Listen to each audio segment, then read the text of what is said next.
La matinale RCF, le grand invité. Depuis presque 40 ans, le chat est partout, dans des BD, dans la presse quotidienne, dans des publicités, sur des chocolats, des agendas et même sur les Champs-Élysées. Le chat, ce personnage débonnaire, attachant, plein d'humour. Le dessin est simple, les blagues font mouche. Ce matin, nous sommes avec son prolifique créateur et auteur. Bonjour Philippe Geluck. Bonjour à tous. Bonjour Dans un petit livre, Je chemine avec Philippe Geluck, qui est un livre d'entretien avec Sophie Lullier, vous revenez sur la naissance de votre personnage, le chat. Parce que quand on pense au chat, on pense à vous. Et quand on pense à vous, on pense au chat. C'est pas un peu lassant à la fin ? Ben non, je pense pas. En tout cas, dans ce livre, ceux qui l'ont lu me disent qu'ils découvrent plein de choses sur mon parcours parce que vous, le résumé, c'est pas un reproche que je vous fais. Vous dites le chat, Geluck, etc. C'est vrai que c'est 40 ans de ma vie, mais avant le chat, il y a eu une autre vie. Et pendant le chat, il y a plein d'autres vies.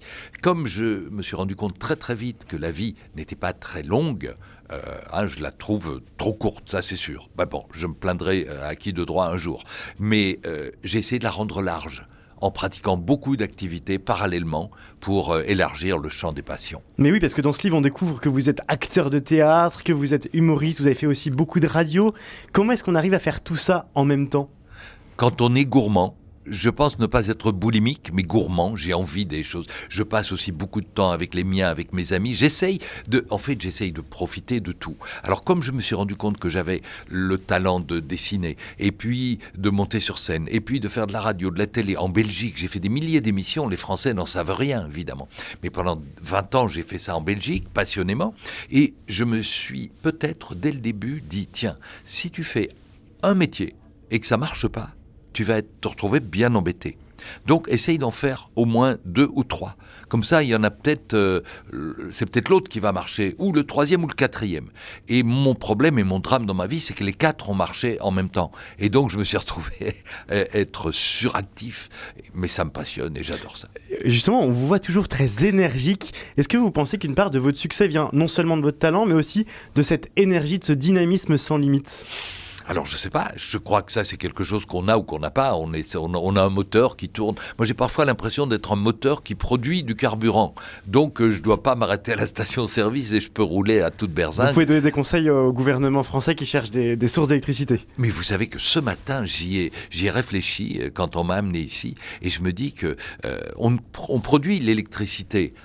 Mais on ne la consomme pas forcément, puisqu'on produit beaucoup la journée, notamment avec les panneaux solaires et les éoliennes, et qu'on en a besoin surtout le soir et parfois la nuit. Et je me demandais s'il n'y avait pas un moyen, plutôt que les batteries qui vont être très polluantes, de la stocker d'une autre façon. Peut-être en soulevant une masse, grâce à l'électricité produite et non utilisée. Et puis quand la masse va baisser, on va faire tourner des turbines qui vont reproduire de l'électricité. C'est frappant, Philippe Geluck, vous avez une idée à la seconde. Même là, vous vous dites, tiens, comment est-ce qu'on pourrait transformer l'énergie en France ? Vous vous rendez compte que peut-être ce matin, dans votre émission, je sauverai la planète, ce serait formidable. Ce serait incroyable, évidemment. Mais cette idée à la seconde, vous l'avez toujours eue, vous avez toujours été comme ça, ce créatif permanent ? Bon, je pense que mon premier gag conscient, c'est quand j'avais 3 ou 4 ans. Ma tante était d'origine norvégienne et un jour elle reçoit une cousine et elles parlent toutes les deux en norvégien.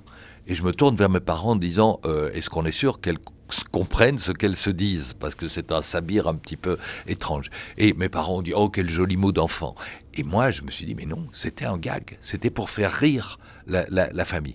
Et donc depuis ce moment je me suis rendu compte que j'avais ce pouvoir de faire rire les autres, et puis je l'ai transformé de façon graphique en faisant des dessins humoristiques qui ont fait marrer mon père qui avait été dessinateur de presse, qui m'a dit ça c'est un truc, tu dois jamais lâcher ça, tu tiens quelque chose. Et je me suis jamais arrêté, parce que les encouragements et puis après le succès, ça donne des ailes et ça donne envie vous savez, si on se rend compte qu'on peut produire du rire, donc du bonheur, on se dit on sera un salaud de ne pas en donner tant qu'on peut.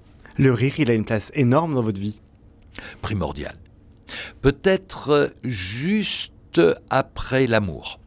Parce que je suis tombé amoureux de ma femme, on va fêter... attendez, on est le 9 aujourd'hui ?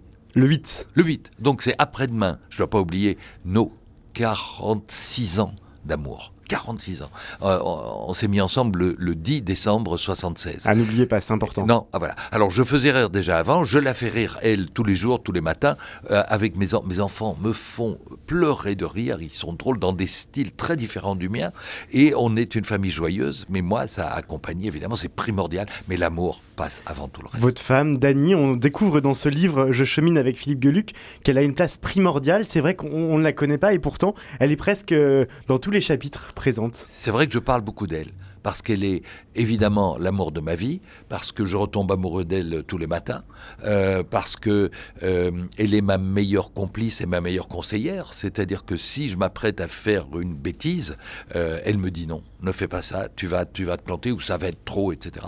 Je vous donne un exemple, on revient de New York et Montréal, parce qu'il y avait de la demande pour l'exposition des sculptures de bronze après Paris, Bordeaux, Genève, etc., de l'emmener là-bas, et puis on est allé, on a repéré des lieux, on a rencontré des gens passionnants qui voulaient faire venir cette exposition. Et là, elle a eu un peu une révélation. Elle m'a dit, mais c'est de la folie. À notre âge, si on se lance là-dedans, on va être écrasé par ce projet. Et je ne parle même pas du poids du bronze.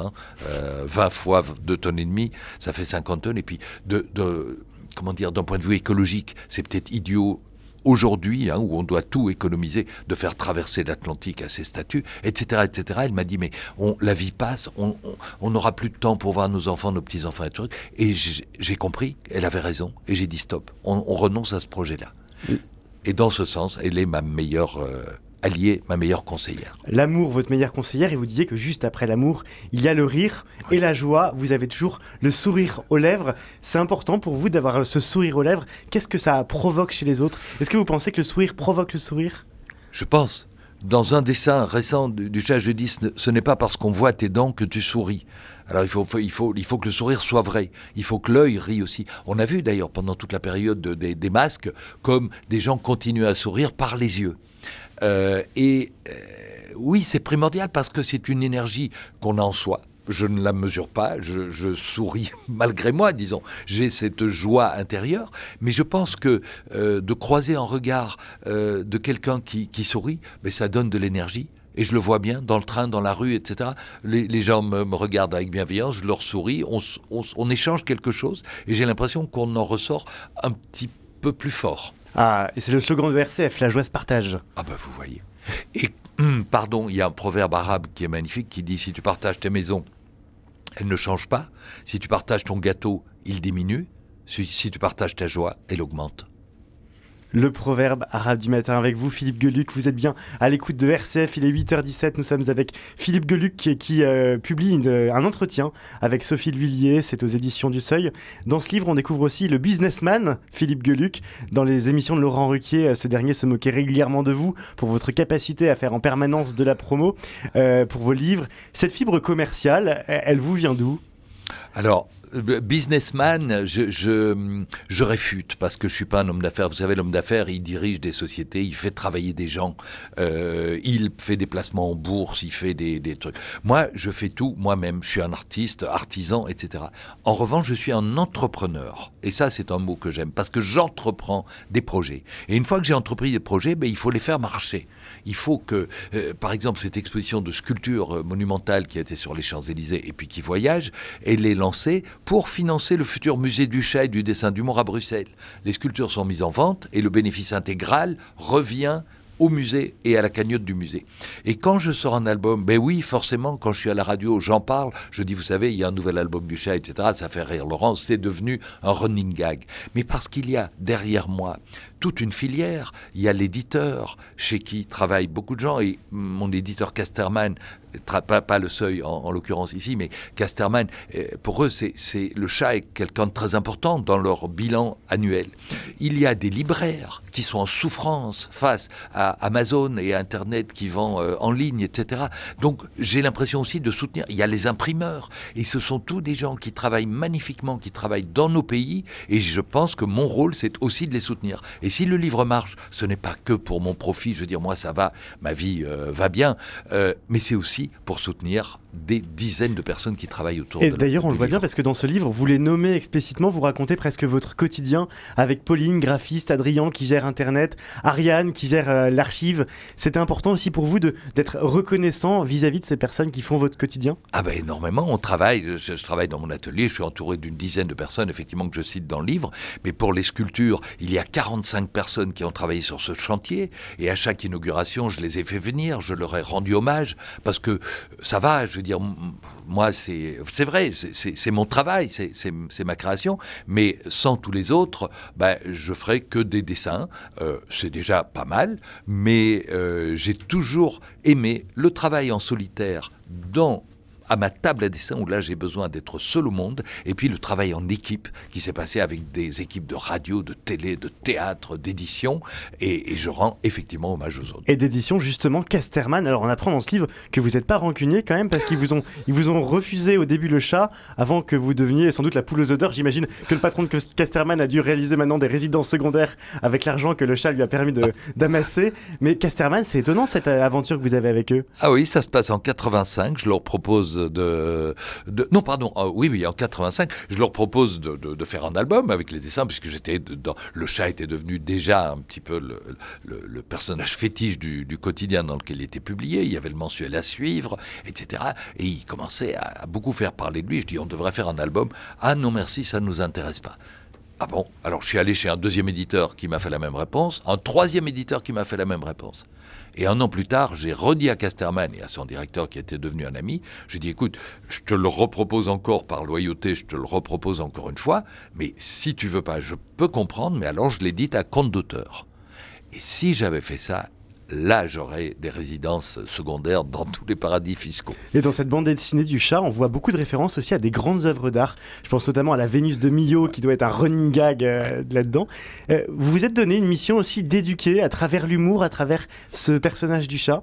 Alors c'est drôle parce que les choses se font par la bande et par hasard. Alors on me dit maintenant, oui, tu as permis à des enfants de découvrir qui était Lucio Fontana, l'artiste argentin, ou Christo, ou Alechinsky ou Soulages, etc. Oui, mais le but au départ, c'est pas d'éduquer, c'est pas de transmettre ça. Il se fait qu'à l'arrivée, c'est ça qui se passe. Donc tant mieux. Mais au départ, c'est l'instinct, c'est juste l'envie de m'amuser et de dialoguer avec des grands artistes du passé. C'est un travail que je continue à faire passionnément et qui me vaut des amitiés extraordinaires, et notamment avec Pierre Soulages, qui est mort il y a quelques semaines. C'est juste des cadeaux de la vie, ça. C'est quoi les prochains projets de Philippe Geluck ?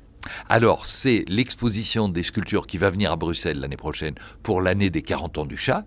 C'est sortir dans un an pile l'album des 40 ans, qui va être, je l'espère, de la bombe atomique, pas au sens où Poutine l'entend, hein, mais c'est plutôt un truc qui va faire exploser de rire le lecteur. Et puis, il y aura le musée du chat et du dessin d'humour qui ouvrira ses portes en 2025 ou 2026 à Bruxelles, et qui est un grand chantier, je vous l'avoue. Merci beaucoup Philippe Geluck. Je chemine avec Philippe Geluck, c'est aux éditions du Seuil, un livre d'entretien pour mieux connaître l'auteur, entre autres, de la BD du chat. Merci d'avoir accepté l'invitation de RCF ce matin. Mais c'était un plaisir.